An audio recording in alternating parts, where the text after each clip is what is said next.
Thank you for joining us this evening. Welcome to the SIR Industry Insight webinar sponsored by SinglePass. Tonight's webinar is titled Advancing Post-Biopsy Tract Management, Insights from Baptist Health Cardiac and Vascular Institute. Before we get started, I'd like to go over a few housekeeping notes. All participants are muted by default. Please enter your questions in the Q&A located at the bottom of your screen. Questions will be responded to at the end of the presentation. The recording will be sent to registrants shortly after the webinar. This webinar will run approximately 45 minutes. It includes several polling questions where your participation is greatly appreciated. For technical support, please use the chat feature. Technical support will be limited during the presentation. I'd like to now present Dr. Misono.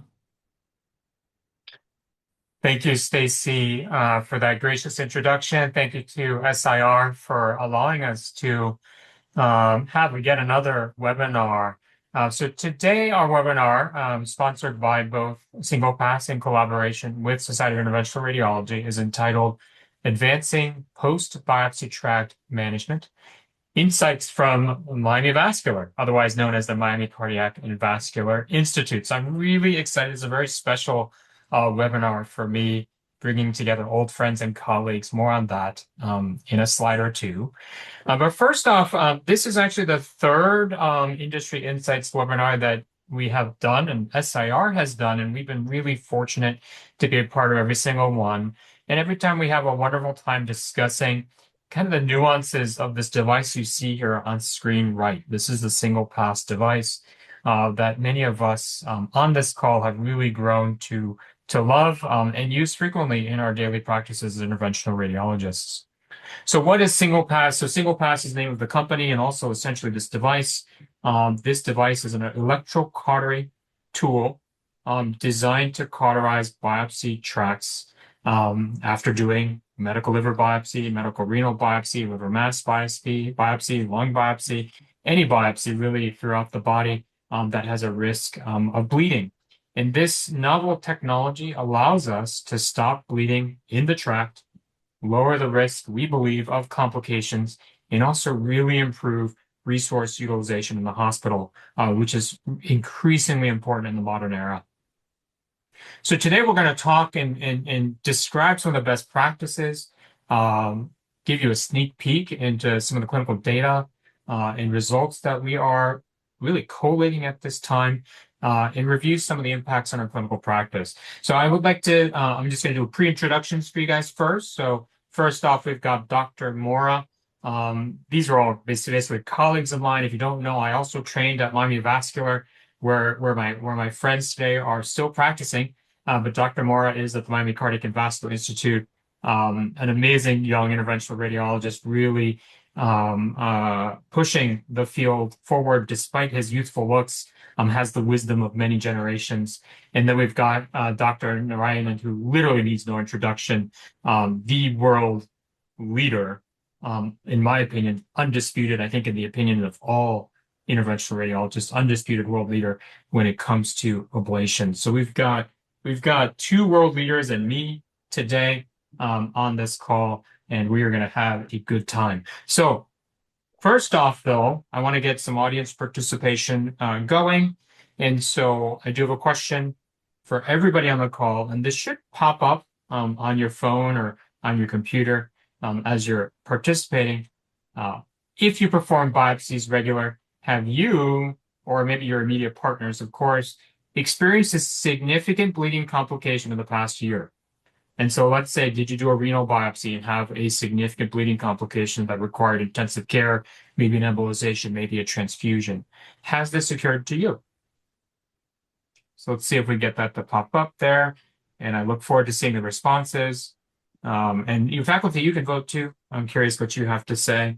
Actually, you don't have to admit you're faculty, so I'll let you go on this one. Let's see. All right, so maybe let's stop the poll there. We got a good amount of answers back. And what I'm seeing here is that the vast majority of people have had an issue with this. And so we got 88% of participants have experienced this. and 68% of participants have experienced it within the last year. And since 2026 is only 2 months old, I'm not sure if it's 12 calendar months or just 2 months. But I got to tell you, this is pretty frequent that we see it. I've certainly seen it as well, much more frequently before the introduction of SinglePass in my practice. So thank you for that. I'm going to now turn it over to Dr. Moore. Dr. Moore, I'm going to stop sharing here so I can give you control. And yeah, Okay. here we go. Can you see my screen? Yes, sir. Perfect. Thank you for that introduction. And thanks for everybody who's joining us tonight. So as Alex said, my name is Ronald Mora. I'm interventional radiologist at Miami Cardiac and Vascular Institute.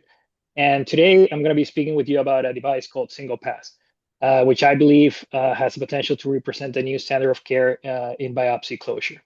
I will cover what the SinglePass device is and why do I think it's a necessary addition to our toolkit in managing post-biopsy complications. And then we'll go over a step-by-step breakdown of the technique and best practice to ensure a successful tract embolization. So let's start with the reason this device was created. As an interventional radiologist, we perform these biopsies daily, and although most of the time they're technically straightforward, they do carry a serious complication risk. They're without a doubt one of the riskier procedures we do. Nothing else really comes close to the post-procedure related complications, bleeding risk as biopsies of solid organs. As you can see in this graph from meta-analysis reviewing over 156 articles and going over 300,000 cases, the complication rate is really not inconsequential. And we all know that having uncontrolled bleeding can rapidly escalate, having longer stay, requiring blood transfusions, and likely a secondary procedure, embolization. So that leads to the next reason. What's the economic and resource burden that biopsies carry? And it's standard practice that in most institutions, the patient has to stay, around 4 to 8 hours post biopsy soil organ just to monitor for bleeding. And in some institutions, like ours, they do stay for 24 hours post biopsy of the kidney, for example.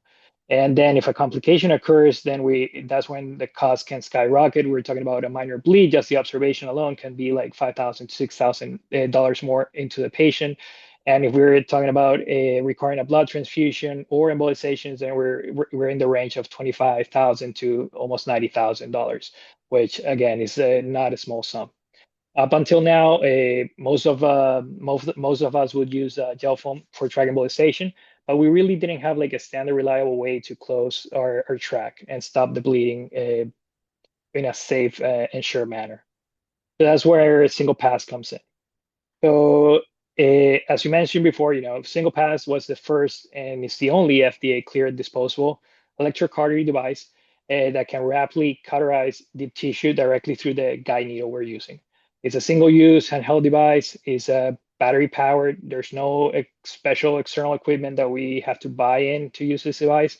And that to me is one of the biggest selling points, other than the safety and what it brings to the table, but the fact that we can just basically plug it into our standard workflow that we're using, and it works with our standard 1718 gauge coaxial needles. So it just integrates into our workflow. We do our biopsy, we insert our device, we cauterize, and we withdraw. It's nothing extra. So let's go a little bit of break down how we do this technique. This is like the most important part.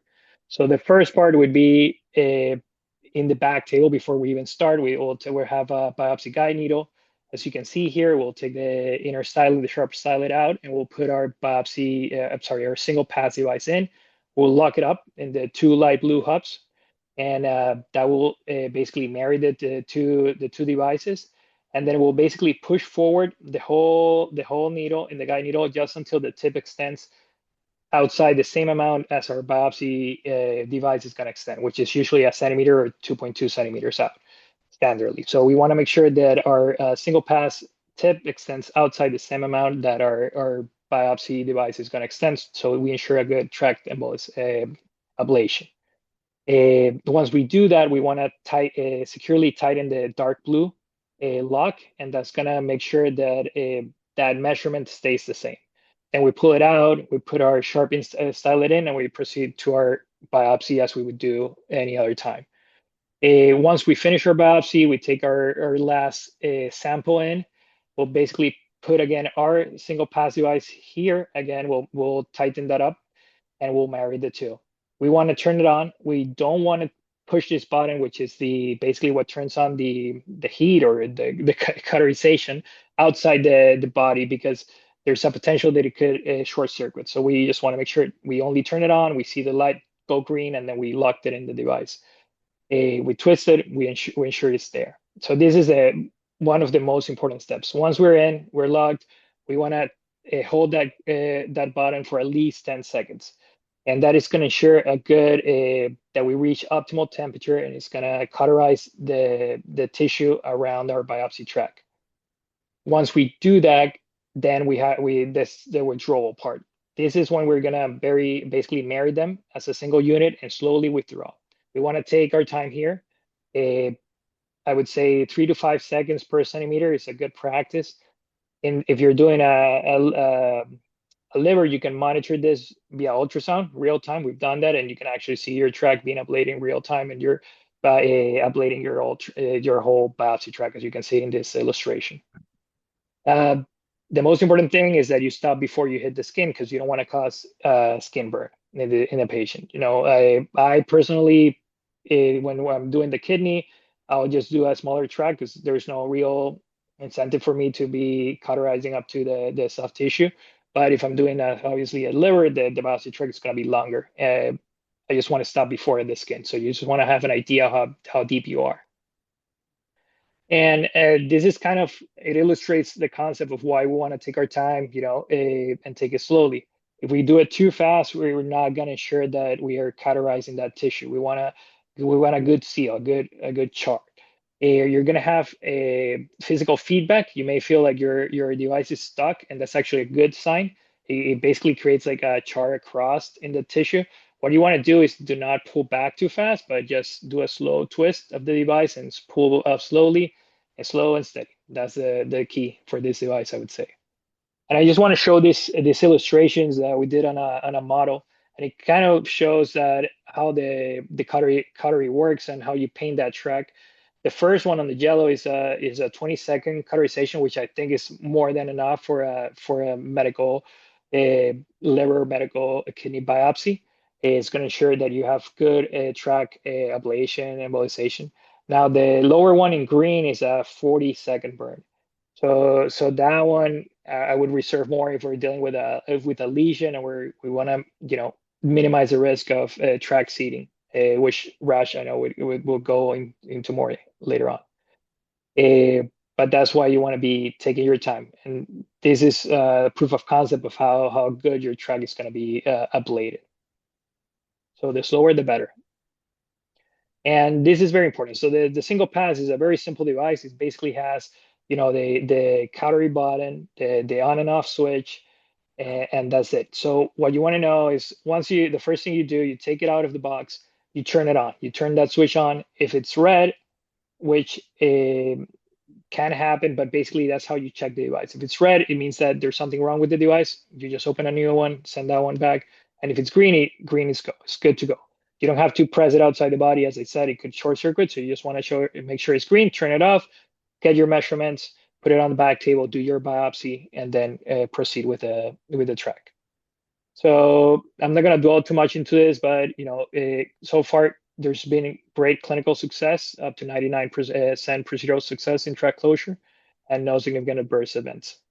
As I said, I think this device really has the potential to really change how we practice, and in the sense of giving us an insurance that we can discharge that patient earlier, we can release those resources for other patients in their hospital, reduce the risk for healthcare, and we can do it safely, knowing that our patient, there's not real risk that him coming back with the bleeding. So I think this is a great device. Well, first off, Dr. Mora, where did you learn to PowerPoint like that? Those are absolutely beautiful. It's inspiring.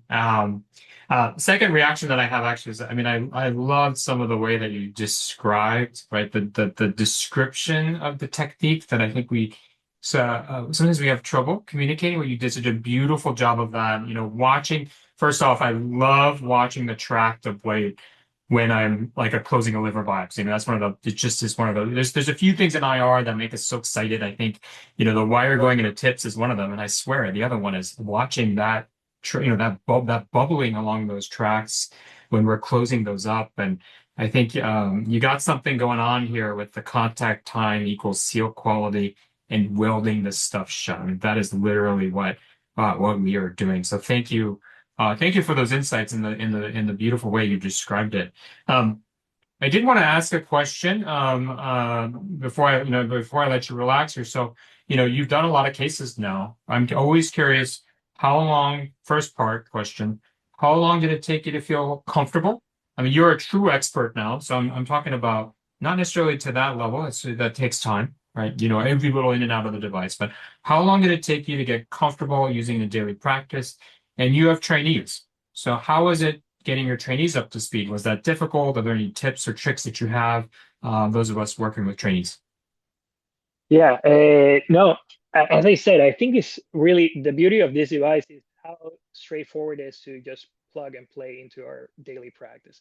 I think, at the time when I started using it, it was when there was like a shortage of gel foam, so everybody was thinking of something else to use, and I think that's when this device really showed itself for what it was, a really helpful tool that we could just implement and safely use.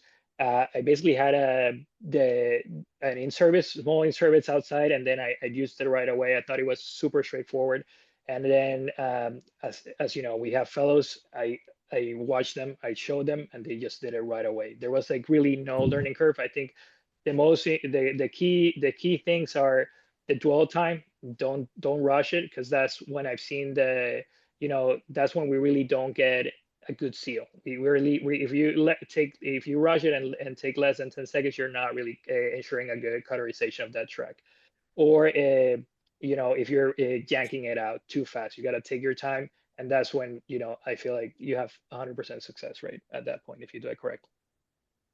I like that. So, you're the master of messaging. I'm going to take one. I'm going to propose one to you. I think it's low and slow, or maybe it's high and slow. I'm not sure. It's high temperature, but it sounds like, we are all impatient, but this is that one time. Maybe we need to be a little bit more patient. Okay. So thank you so much, Dr. Mora. I'm going to move on to, polling question number 2. So hopefully you all can see this question pop up and I will read it to you. So the question is this: how often do you feel like you need to biopsy patients who have some elevated risk for bleeding complications? So, you got a patient coming, you're doing the H&P, you're reviewing the records, they got something like, maybe it's a little bit of a high INR.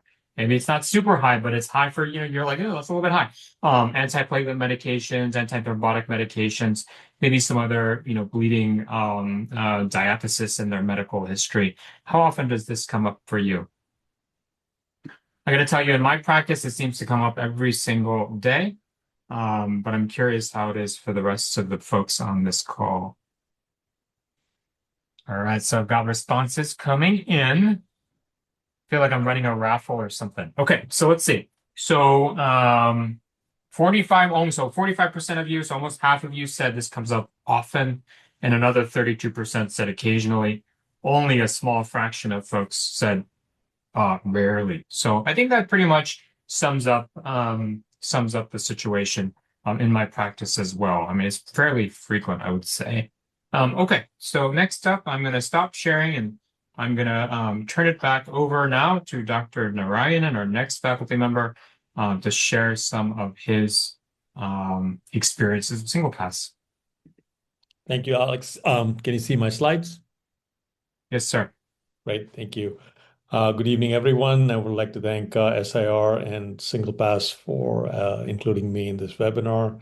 As Alex mentioned, it's very special. Alex was one of our past fellows, and it's such a pleasure to have you moderate our webinar today. Very proud of all that you're doing. So we're going to talk a little bit today. In my talk, I'm going to address the BSAFE study, some evolving data with SinglePass. We'll address the issue of tract seeding, a case example, and then we'll also talk a little bit about today's need for biopsies when you're performing biopsies. That's something, when you're performing ablation, something that we're all faced with pretty frequently. So the BSAFE program, it's an acronym for biopsy with SinglePass, assessing fast and effective tract closure. This is a multi-center real-world clinical experience and currently has 38 participating facilities and 34 participating physicians. So far, about 423 cases have been included in this.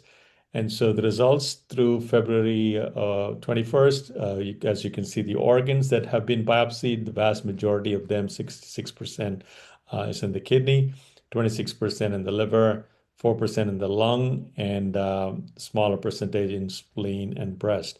And when you look at the tract closure, the success rate is pretty good. And I would say really good at 99%, and 1% of the cases did not have tract closure, and those were cases which involve biopsy of the spleen. The physician usability experience has also had an overwhelmingly positive experience, with 99% being positive and 0.2% feeling that it's difficult. So what kind of impact is this having in clinical practice? When they looked at the observed time reduction, 29 of the respondents recorded less than 1 hour, 12 recorded 1 hour, and 41 of the responses were more than 2 hours. And when you look at the impact on procedure time, 126 of the respondents, 33%, did not think it had an impact, whereas almost double of them, 67%, thought that it had a positive procedure time impact, by which they were able to reduce the time required to perform the biopsies. So what are some of the podium and publication updates to date? The ones that are published are smaller case series. As with any new technology, this is the case. We start with case series and case experiences and move on to bigger studies, usually retrospective. There's been of at least 5 podium presentations, including in our own SIR. And Misono's 120 case with a 30-day follow-up was an oral presentation accepted by SIR, which is also currently under review for a full manuscript at JVIR. So that should be a very interesting experience with a large number of patients, along with the 30-day follow-up that they've had. So let's switch gears and talk a little bit about tumor cell displacement or tract seeding.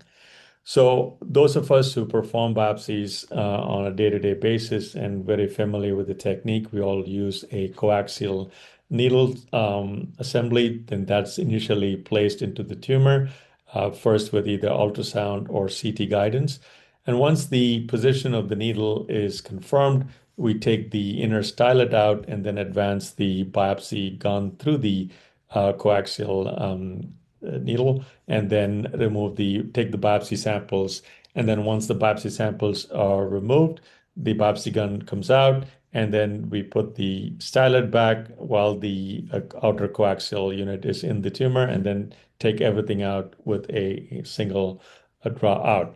So when this technique is performed with a single insertion into the tumor, you can make your adjustments before you pierce the tumor. But if you just go in once, your risk of tract seeding is not that great.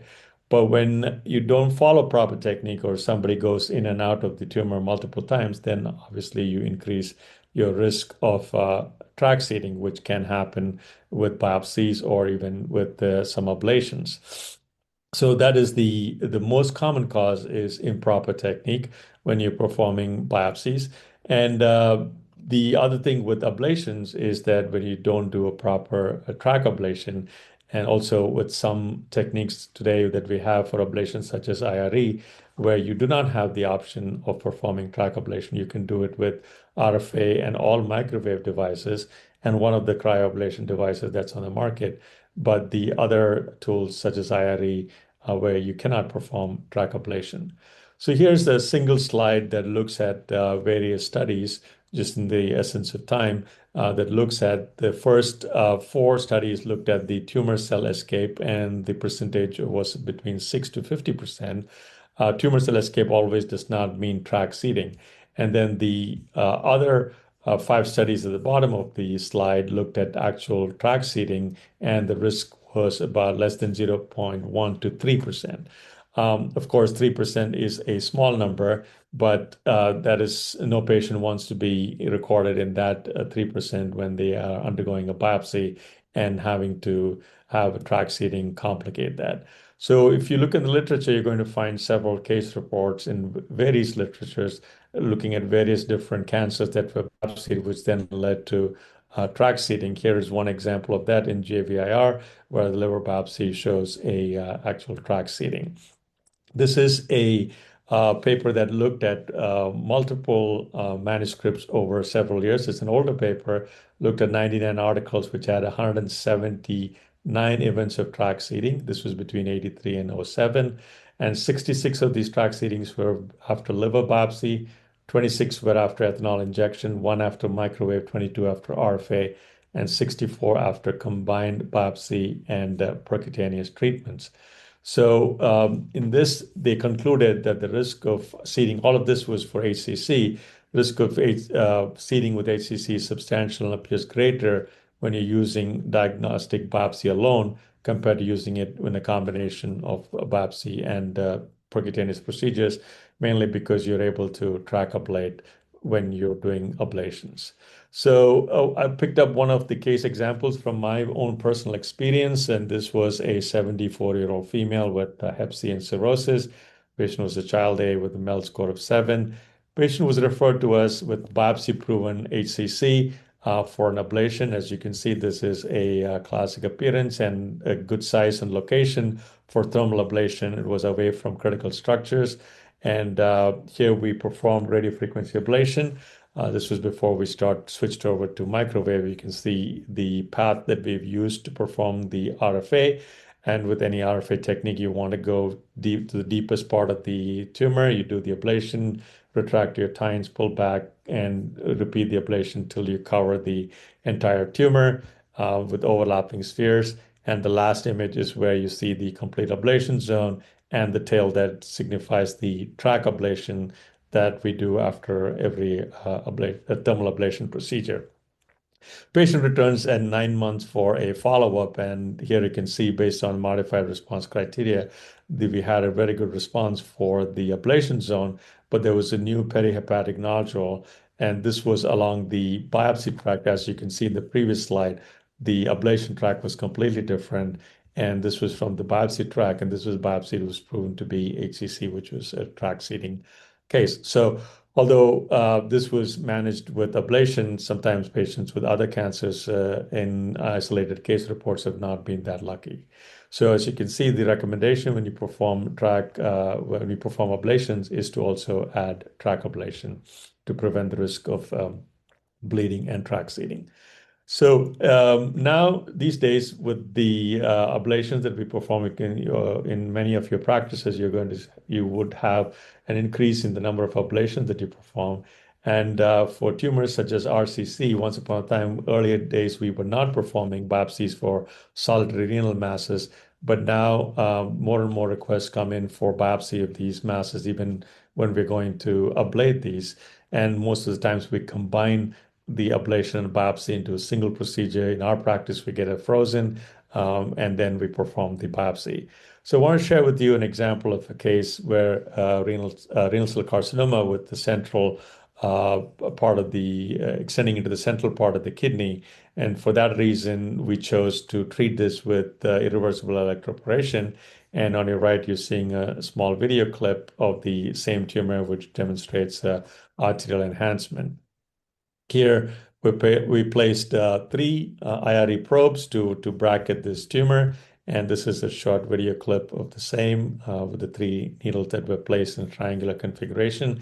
And when we perform IRE, we typically do a 3D reconstruction to measure the distance between the needles. So after the needles were in position, we then did the biopsy. We are advancing the coaxial biopsy system, and then we used SinglePass to cauterize the tract, and then the biopsy needle was removed, and this is the post-biopsy. And as all of you who do treat RCCs know, this is a vascular tumor, but when you look at this post-biopsy, you don't see a significant amount of bleeding after the biopsy. Patient went on to have an uneventful biopsy and ablation. This was completed, and the sample was positive for RCC.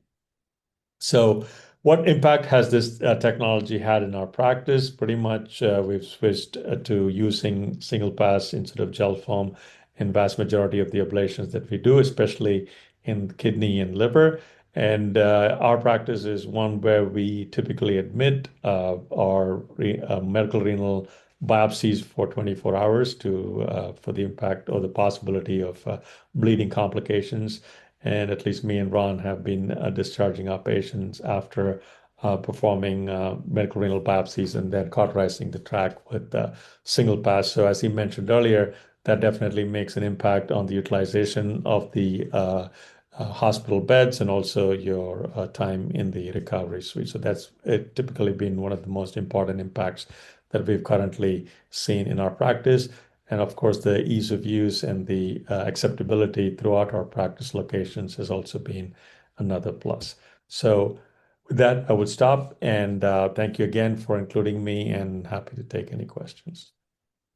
Thank you so much for that presentation. That is why you get a world expert to talk about ablation and tumor seeding. And first off, perfectly positioned IRE probes there. That would be impossible for me to do. That's why you exist. And then second, a very insightful discussion, I thought, on the risks kind of related to tumor seeding and the hopes that we can ablate those tracts, which I think I'm also doing. I get those biopsies and high risk biopsy. I'm following what Ron taught me to burn high and slow and weld that shut and also delete all those cells from existence. I have a question though. This does come up on me and I'm making light of it, but it also is it's quite real, right? The idea of, first off, of a bleed or a tumor seeding comes up all the time for me with patients. And I've been struck by this. It's a weird dichotomy, right? Which is, for me, it's completely routine. Like, I don't even think a second about it. I just go and do the procedure and move on to the next thing. And yet, it is one of the scariest experiences in that patient's life. So that is a strange but very real dichotomy. In that human element that sometimes gets lost when we're looking at these data and we say 99%, it's great for us, right? But what if you are that 1% or 97%? What if you are that 3%? So my question, and that's a long segue and story, but my question for Raj, how has SinglePass impacted the way you talk with patients? Does it change your patient consent discussion? In what way, maybe, has it changed the way you discuss this? And also teach your fellows about the risks of these procedures. Well, thank you, Alex. Definitely, we do talk and teach the risk of tumor seeding to our trainees. I'll start there. In my experience, I've definitely seen, especially RCC, something that you got NHCC, two areas where you really need to be careful about tract seeding. We talked to them about the importance of not pushing your needle into the tumor unless you're absolutely clear and know that you're on the right trajectory, and also the importance of doing tract ablation. And so that's from our training standpoint. From the patients, it's absolutely a common question that comes up, and especially with today's internet and AI availability, patients do ask the question, what is my risk of tract seeding? And typically, before a SinglePass, in the way I would explain it to the patients is, yes, there's a small risk, but it's not very high, but it is a small risk. And of course, your benefits outweigh the risk. And so far, never have had a pushback from any patient saying that I'm not going to have the procedure because of the small risk that you mentioned. But now I definitely do feel comfortable in adding this to the discussion in our clinic consult, where I mentioned to them if I'm going to do the biopsy before actually ablating the tumor, I do reassure them that we now have a device where we do the biopsy, we cauterize the tract, and we take it just like what we would do with thermal ablation. So that adds an extra level of reassurance and comfort to the patient. So, as I mentioned earlier, yes, it's a small percent, but you don't want to be that patient where you had a tract seeding, and of course, the case I showed, the HCC, we were able to treat, but there are cases of bladder cancer where you can see the seeding in the peritoneum, and then patient loses their ability to have a curative treatment option. So yes, this is how it's changed the discussion. Thank you so much for sharing that. And we are actually now going to start segueing to audience Q&A, and I also have some questions that I'm dying to ask as well. But to the audience here, there is a Q&A feature. At least one of you have discovered it already, but there's a Q&A feature in your Zoom where you can populate some questions that you want to ask our experts today. And actually, I might take this first question. There's two parts to the question. One is, how long do you wait to discharge patients after kind of doing the cautery and maybe some tract ablation? And maybe I'll take that one. I think it is variable based on the procedure. In my institution, I'm discharging renals in 4 hours, in all livers in 2, and lungs at 1 after single pass tract cautery. But I do think it depends first off on the specific patient, as well as institutional kind of guidelines and things you're doing there. And we're happy to talk offline about what those look like as well. And the second part of the question, I'm going to throw actually to Raj. Do you think there are any effects when you're doing tract cautery or tract ablation? Do you think there's any effects on post-procedural pain? Is that something you've seen or concerns you at all? As of now, I have not had a patient complain of post-procedural pain because of the tract cautery. And so that's not been an issue so far. Okay, great. Thank you. And I would say the same. I think it's just it is a focal burn, and so we are not. It's not like you're putting a microwave in there and just blasting like 5 cms, right? It's a focal burn, very targeted. I would call this tactical burn. And so I also have not experienced problems, and I think Ron is nodding his head yes. But I agree. yeah, go ahead. If anything, I Yeah. think it actually potentially decreases the risk of post-biopsy pain because you have the less risk of hematoma or bleed that it could, by itself cause Right. pain. Right.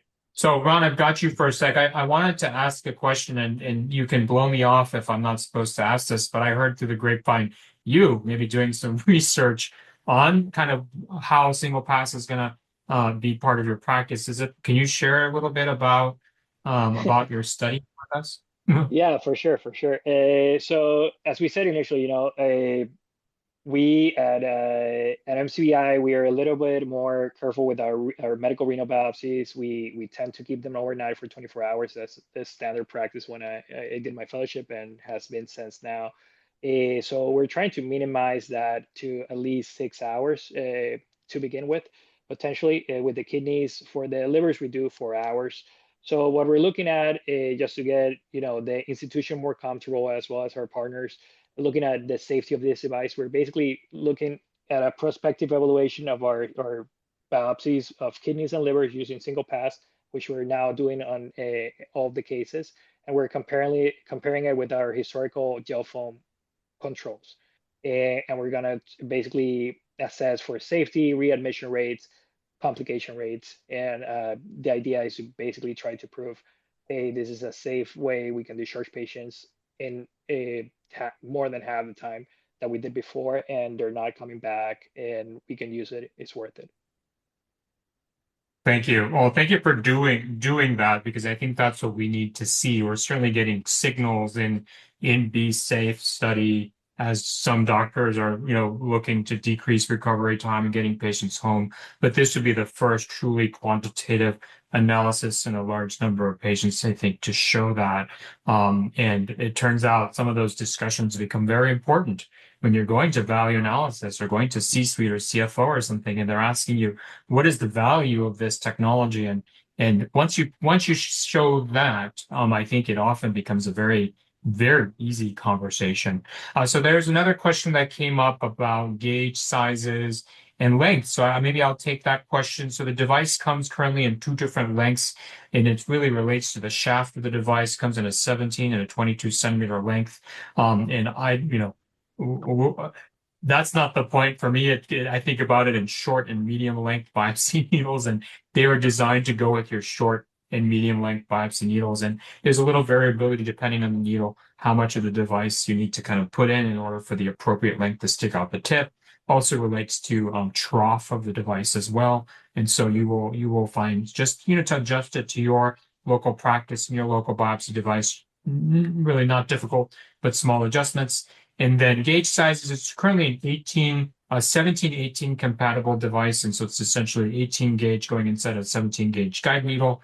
And soon, I believe we are actually going to get into our hands a 19-20 compatible version of this device. I'm told that the company is working on it. And so that will go through a 19 gauge needle, essentially mimicking a 20 gauge biopsy device. Another question that came up was, maybe I'll throw this back to Dr. Narayanan here. If a patient needed a repeat biopsy, do you have any reason why you couldn't use this device again in the same location? Or is that always device use okay? I don't think there would be a contraindication to reuse it. It's just you're cauterizing the tract. So, yeah, okay. And what about superficial tissues? There's another question about, do you worry about something more superficial, let's say, than the organ? Have you ever used it in subcutaneous tissue? Like a subcutaneous mass, something like that? I've not used it in subcutaneous tissue. No, something that's close to the surface now. Not yet. Okay. What about you, Dr. Mora? Have you had any experience with subcutaneous masses? Not yet, but again, Yeah. it depends on how much depth you have to the skin. That would be my concern if I have a case. Yeah. If Sure. it's deep in the soft tissues, I would try it. Yeah, I think one of the things in the subcutaneous tissues is how often are you truly getting like a bleeding issue there? Correct. So that part, you can sort of compress it. I will tell you though, I actually have done it. Sort of was a leading question. I wanted to answer it, but I threw it to you guys first. It's a leading question because I have done it. So I've done it for soft tissue kind of sarcoma looking things that are subcutaneous. Certainly I worry about bleeding in those to a degree, but I'm mostly worried about tract seeding in those. And so I am not that worried about this tactical burn affecting tissue around it when my priority is getting that biopsy done safely. Maybe one more question. I'll throw it to either of you. Think about what you think. But what in your experience are the highest risk factors for biopsy complication? So I'll tell you, we've been looking at the literature, and I don't know if I was surprised to learn, maybe anecdotally I knew this, non-target kidney biopsies bleed twice as often as target or mass biopsies in the kidney. I don't know, like I guess I was sort of surprised to hear that. That was new to me. Apparently in the literature, we've seen females have a higher risk of bleeding than males. I don't know why that is. These are just statistics. In your practice, is there anything that you see that you go, oh my gosh, like we need to use cautery? How are you thinking through those things? I don't know, I'll throw this to Dr. Narayanan first. Any comments on that? We definitely do consider medical renal biopsies as high risk. And the other factor that would make us concerned is the patient's blood pressure. So patients with hypertension just before the biopsy, that's something that we feel would put the patient at a higher risk for a bleed. And of course, lung biopsies, which we all know could be a simple lung biopsy, but easily one of the most complicated procedures where you could have a complication, not from the technical standpoint, but what happens after the biopsy. That's a place where I have still not used SinglePass. Have you tried using SinglePass in lungs, Alex? Actually, I have. I've done a number of cases in lung and chest. We're currently writing that up as well to share with the world our experience. And so far, so good. And if you look at that, Be Safe, there's a small proportion of patients having lung biopsies done. I think some of the resistance bias you do with the gauge size, a lot of people like 1920.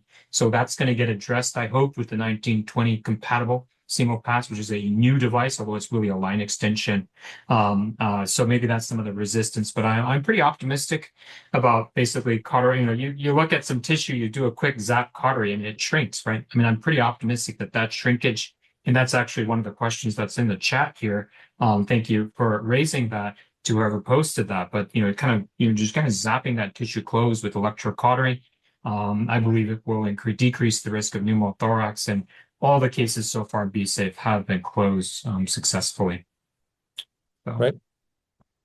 All right. So, I think we're nearing the end here of the time that we've asked of you. We certainly are thankful to everybody who's participated.